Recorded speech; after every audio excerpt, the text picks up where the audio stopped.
Talking with the experts. Hello and welcome to Talking with the Experts. My name is Rose Davidson from rosedavidson.com, and Talking with the Experts is about all things business by business owners for business owners. And today my guest is Celeste Lustosa and from Lustosa Marketing. And Celeste is a marketing strategist with more than 20 years experience in marketing and communications in Australia and overseas. She is the owner and founder of Lustosa Marketing, an agency that provides marketing, strategy and implementation. With experience in storytelling, social media, advertising, web branding and public relations, Celeste believes marketing done right is what sets many businesses apart. She also believes that you don't need a big budget, you just need strategy. Hello, Celeste, and welcome. Hi, thank you so much for this summary. I'm feeling the love. It's great to be here talking to you today. Thank you. Lovely. And so why do business owners need to stop spending and start investing in marketing? So this is one of the things that has been a big highlight of my entire career. So not just 2020 with the pandemic and lots of business struggling, but there's this assumption that marketing means spending money. And I never really bought into that idea of spending marketing, because when done correctly and when done pinned under a strategy, marketing is actually an investment in your business. So I've always come from a place, and my agency was built in that same belief that it has to start with a plan, it has to start with a strategy. So you're not spending money, you're actually investing money in your business. And marketing is all about return of investment, which not always gonna look like dollars, but it might look like grow your audience or, build new partnerships, create brand awareness. So there's different things to be gained with marketing strategies, but I see more often than not, people just, doing bits and pieces here and there, thinking they're doing marketing, but then they're actually spending money. Okay, so what is marketing then in your terms as versus spending money?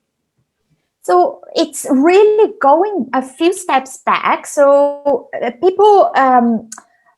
marketing has a lot of shiny little objects attached to it. So, you have podcasts and you have Facebook and you have ads and you have social media, and then there's reels and there's all these new shiny things. They're always going to keep coming up, and people just want to embrace them and they want to try it out.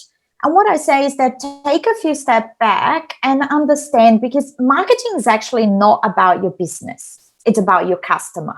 And that's what people get confused. They start doing things because they like it, because they believe it's going to be good for their business, but they're not really looking at things in the lens of the customer, which is what should be driving everything you do when it comes to your marketing. So really taking a few steps back and understanding where your customers really are, who they are. You'd be amazed with the amount of business that we come across and that we're doing coaching with and consultancy, that you ask them, who's your customer? And they don't really know. So unless you go back to basics and really understand what is it that you stand for, who are you doing it for? Who do you want to be the ones that follow you and buy from you? And then go from there. So I think, the rush into having that perfect, funkiest reels on Instagram is the wrong approach if your customers are not there or don't necessarily care about it. So really, think about the big picture, I think.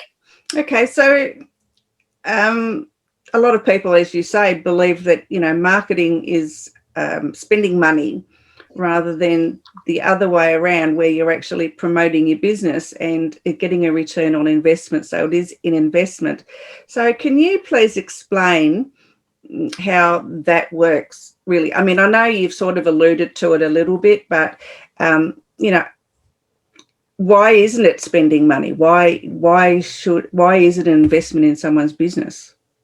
Because before you really open your wallet, you should know, why are you doing this for?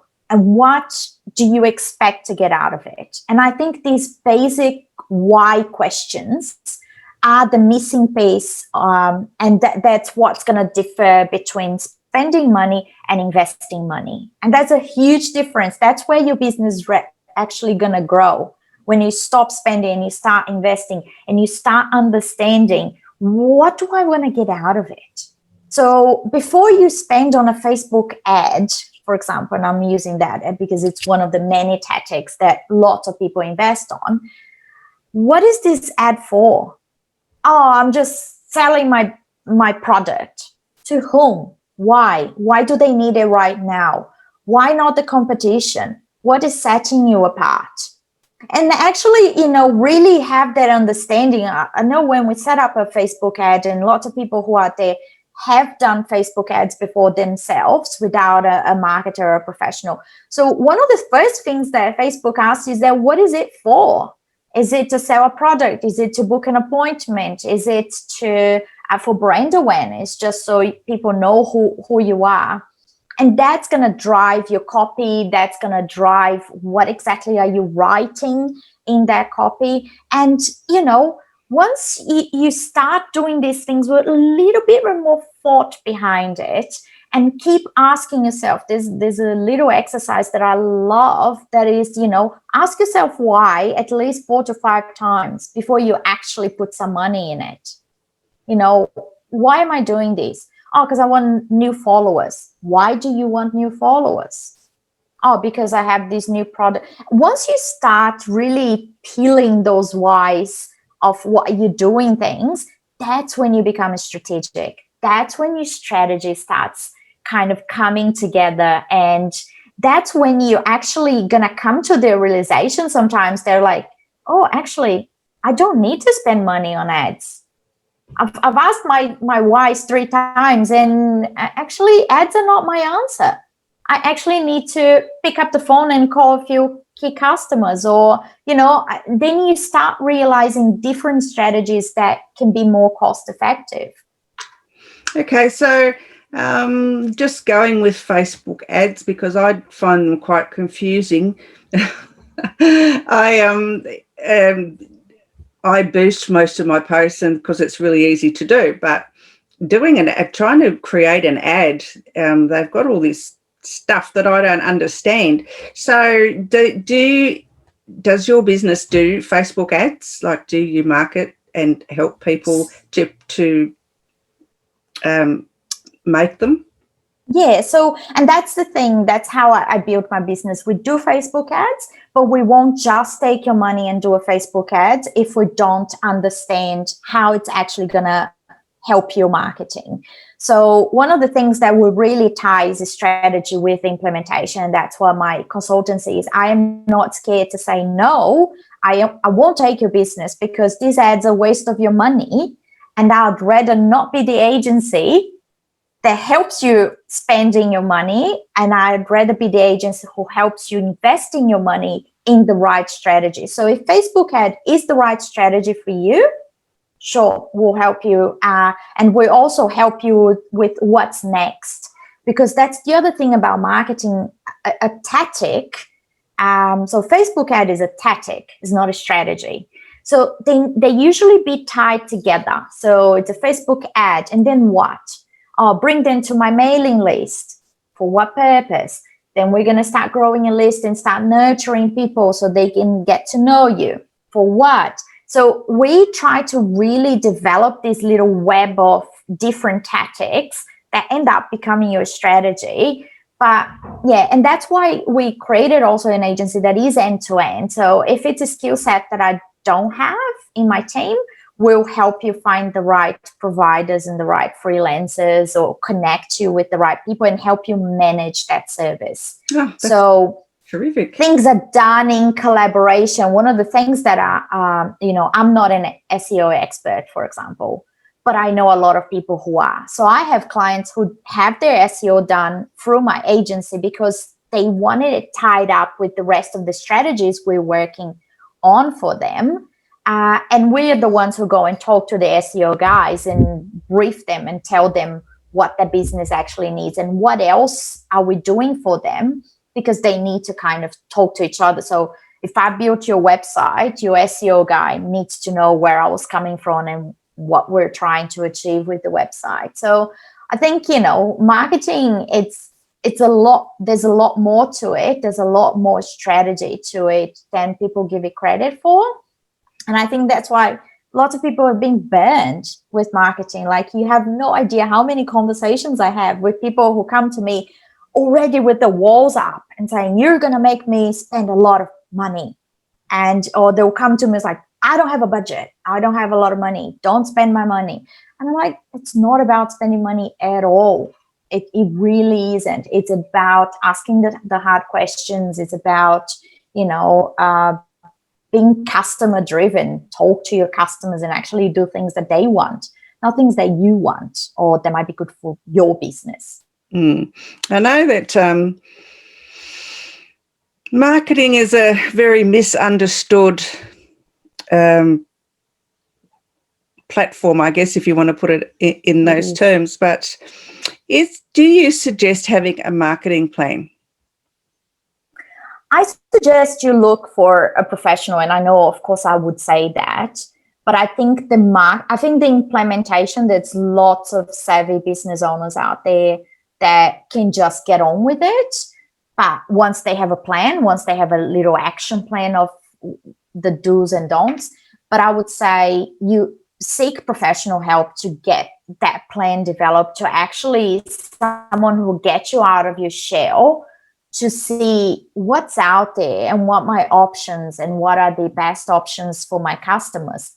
I had a strategic session with someone just the other day, super savvy, a beautiful business owner, successful. But there were questions there she was like, oh, I never thought of that, or nobody has asked me that before. And it made her rethink some of her services. It made her rethink of, actually, I don't want those clients. I want these are the clients, shift some of her strategies. Because I think sometimes, and don't get me wrong, I seek a different professional to talk about my business, because sometimes it's important to get an outsider to look at what you're doing and say, this is not really translating the way you thought it was or you wish it was. And we're putting ourselves in the audience shoes and the customer shoes. So I think, the same way people have accountants, once they're growing their business, they'll hire an accountant to do their stuff. I think marketing is one of those things that everyone is a marketer. Everyone thinks they know everything about marketing, and unfortunately that's not true. And that's why if you feel that the past few years you've done a lot of marketing bits and bobs and you felt that you spent money and never got it back, you need to seek a professional to have a look at it for you. Oh, I totally agree. I don't know how much money I've spent on marketing, and I don't. Trouble with me, I'm not consistent, and you have to be consistent to do that. And I've wasted a lot of money, and I really do need to seek a professional. I think I'll give you my phone number after. Righto, good on you. Thanks. I think that's what the plan does to you as well. It keeps you in check. Like what we create, one of the things I wanted to do as well is like, I don't believe in those 70-page plans who, you're going to chuck it in your drawer and you never, ever going to read it again or get back to. So when we talk about marketing strategic plans, are things that you actually can chuck it in your wall and it looks like an action plan. This is what I do on the first, and I go as simple as that because I love simple. I think simple is the best thing for businesses. It's like every Thursday, this is what I'm doing. The second Monday of each month, this is the data I'm checking on. I'm updating my blog, and they're very kind of simple to keep you in check, saying, okay, I'm going to schedule all my social media on this Monday because I'm not going to be dropping bits and bobs on my feed. I'm actually going to think about what I want in my feed, and how one post is going to connect to the other. So I think, putting those things in a nice piece of paper and an A3 right in your wall that you can actually, okay, it's Monday, I better get on and get on with my blog. I think it's a good thing. We get busy. It's easy to get busy. Yeah, it is. And trouble is, a lot of times you're busy being busy, and you're not really doing something. And you're not creating. You're busy doing nothing really. It's just it gets in your head, and you think, oh yeah, this is really great, and I've really achieved nothing. But you've achieved really nothing at all. So That's true. That's true. So do you have? Can we just touch on one thing that Yes. I always find is the biggest elephant in the room is social media. Mm. How many businesses are actually getting it wrong, and thinking that social media, why would I need an expert? Why would I need to pay someone to post on my Instagram, right? It's easy. Everyone can post on an Instagram. 14-year-old can post on an Instagram. Well, when it comes to business, the amount of business that are doing social media wrong, it's overwhelming. I want everybody who's listening to think of social media as a nice networking drink. So imagine yourself going to a networking drink with other business owners or other people, or a cocktail event, and approaching someone in that networking drink and saying, hi, my name is Celeste. Here's my business card. Would you like me to build your website? It's going to cost you X. You don't. So social media is a platform to be social. Stop putting your mobile number and say, call me because I'm selling this and I'm going to keep annoying you on your feed until you buy from me. This is not what it's there for. Your website is your shop. Sell it away. Use it to sell it. And that's when I talk about strategy. That's when I talk about connecting the dots, is knowing how to be engaging and, friendly, and show who you are, what your business stands for, the benefits, give. Social media is 80% giving and 20% getting. That's what it is. So please think about it. Educate yourself about social media for business. It's very different than social media, me posting the cute photos of my 4-year-old for family and friends. So that needs to have some strategy behind it. And I'm just like, there's just so many business just being pushy salespeople on social media. That's not what you go on Instagram for, is it? No. And I have a really pet hate, and I'm going to put it right out there so everyone can hear. So anyone who's listening, my pet hate is this. When you send me a friend request, please do not send me a private message selling me a product, inviting me to your group, inviting me to like your page. You have sent me the friend request, so don't sell me anything. I hate it. But that's the thing. It's called a friend request. Be a friend. Get right. to know the person. LinkedIn used to be a platform where people were a lot more professional than they are now. And we're being bombarded.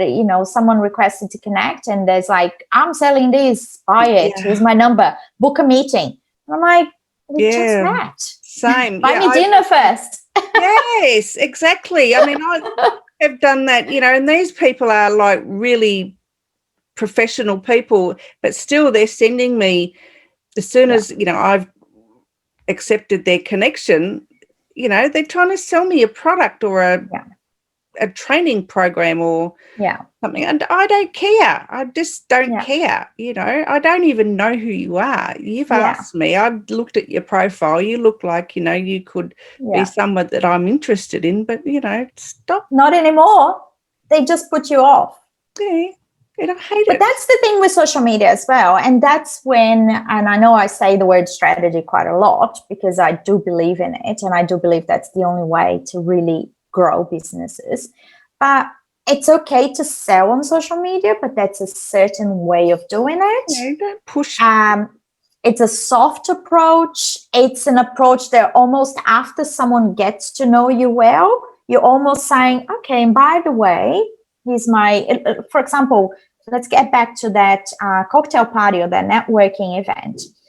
You and I might strike into a really nice conversation, and we're engaging and we're getting to know each other's business. Then it might be our choice to exchange business cards and say, let's have a coffee after and continue our conversation. So there are soft approaches of getting people from your social media pages to your website. If they choose to go to your website, that means they accepted your business card. That means that they might consider doing business with you. Doesn't mean they are ready to buy from you. It means they're going to check you out.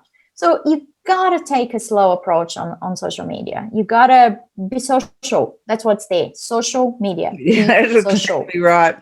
Now, when you're doing a post, I guess it's like, a lot of groups now have, marketing days or whatever. Do you advocate telling a story before you get to the call to action, or do you just put the blurb out there and then put your call to action at the end? So and that's the thing, a blurb is a story. A blurb should always be a story, and I think and the reason for stories is that because that's how people really connect to the human side of your business. So nobody on social media shouldn't be copying and pasting your brochure. It should be yourself. And the thing is that storytelling shouldn't be as hard as people believe. It just really comes from a place of truth. I know I'm going to sound like a really ridiculous geek here, but I love Judge Judy, that show, the American show. She always says, if you're telling the truth, you don't need to have a good memory, right? So just speak from your heart, just speak your truth, speak the truth about your business, about what you stand for, about things you believe in, about where you come from. How did it all start? We all started somewhere. We all have a story to share. What I would say is that when you're sharing through your social channels, you're sharing drops, you're not just going to be writing a book here, and try to relate to different pieces and bits. But yeah, definitely storytelling, because that's the human in you. And humans they're craving doing business with human. We went through that phase of the, a few decades ago with the big ads. They're on TV. There's no interaction. They're just right in your face. And, the biggest brands, when they were in the, becoming everything they are today, like Coca-Cola and Nike and all of that, they were faceless. Who is the human behind Coca-Cola? Nobody knows. It's a project. Today, with social media and all these other different channels, podcasts and videos and stuff, people actually would like to do business with another human being. When you drink Coke, who's the human that comes to your mind? None. I can't think of anything.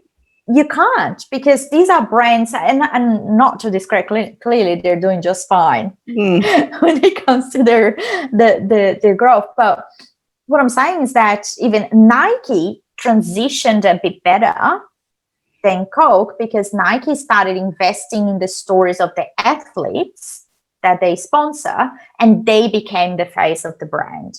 So people get inspired by those people. So when you think Nike, you can think of a few different sportsmen and sportswomen. I think of Serena Williams, and I get inspired. I was like, oh, yeah, I could do that too. And then I realized that I ran for 5 minutes and I'm done. And I was like, that Nike did not help me, but I'm no Serena Williams. But then they started using these spaces with their stories of, how they became who they are, because that's what people connect with. Yeah, I agree. That's a really good analogy about storytelling, actually. Like that. Now, 2020 has been a very challenging year for business. And so what do you see happening in 2021?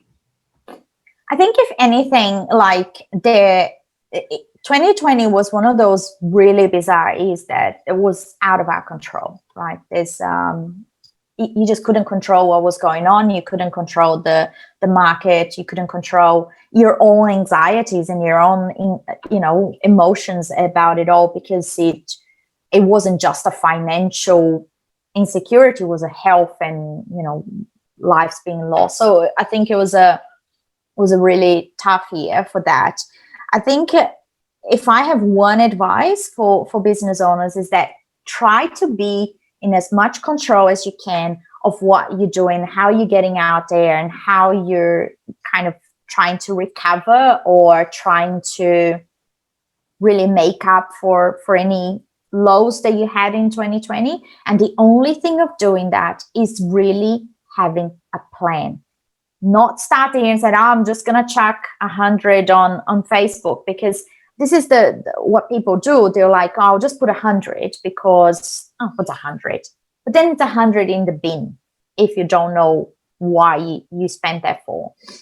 The other thing is that seek professionals. So I know that sometimes get a bit, people get, I'm not getting a marketing, they're going to charge me and stuff. You are investing in your business. When you pay for strategists, coaches, business coaches, financial planners, and people like myself in terms of the marketing, we have a lot of experience in areas that can save you a lot of money in the long run. So it's one of those things, I don't want to pay you to do a plan for me, but I'll keep chucking 100 here, 200 there, 300 there with no return. So have a think about that, and have a think about the return of investment when you actually have someone, crafting a plan that's going to get you through the year without, disruptions as much as it is possible and as much as we can control. All right. So do you also help bricks and mortar businesses? Yes. I'm specialized in service providers, but also brick and mortar, but more service providers than product sellers. Because what we do is that we really invest in that long-term relationship with the client, so they don't just use you once or buy from you once. So it's a long-term relationship that we build. But yeah, right. Brick and mortars as well. Yeah. Beautiful. Where can people find you in the world? So lustosamarketing.com. With the world being what it is today, I'm taking clients from pretty much anywhere, because we're able to do what we're doing here. I mean, you're in Hobart, I'm in Adelaide, and we're still able to connect. So anywhere in Australia, if you need help with marketing, through my website, you can connect with me. My mobile's there, my email addresses are there. I'm really easy to find. Just a final question. Do you agree that people's phone numbers and email addresses should be included on their website? Is that a must-have or a not necessary? Must.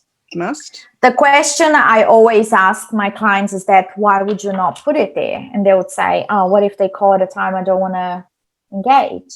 So you're making it about you, not about what's convenient for the client. Yeah. A client wants to talk to you because they have business for you, and you think it's an inconvenience to take the call. You shouldn't own a business. Maybe you should be someone's employee and work 9 to 5. I feel that there's a great book out there called Why Customers Leave. I forgot the author now, but that's a whole chapter there about people not being easy to find when a client wants, and because they'll say, what if it's my weekend? What if it's a $10,000 deal for you that came on a Saturday morning? It doesn't mean you have to do the work there and then. What it means is that you have to make yourself available, and you have to engage with the person and set up an appointment for a more convenient time. I don't think any client will have a problem with you saying, and I've said that to clients before, I'm really sorry, I've got my 5-year-old here in my dress having a tantrum. But I took the call. I took the call out of respect for someone who's saying, I'm trusting you with my money and I'd like to do business with you. And I have to honor that trust and I have to respect that trust by taking a call. Nobody ever had a problem when I said, I'm really sorry, can I write down your number? And are you happy for me to call you in a couple of hours? It's not a problem. I agree. Don't take the call, your competitor will. Yep, absolutely. All right, Celeste, thank you so much for your time today. I've really appreciated your insights into marketing and how it isn't a waste of money. It's actually an investment in your business. And I'll put you in my list of people that I want to talk to again next year. Pleasure. Thank you so much for your time. And it was great to get to know you better a little bit. All right. Thank you, Celeste. Thank you.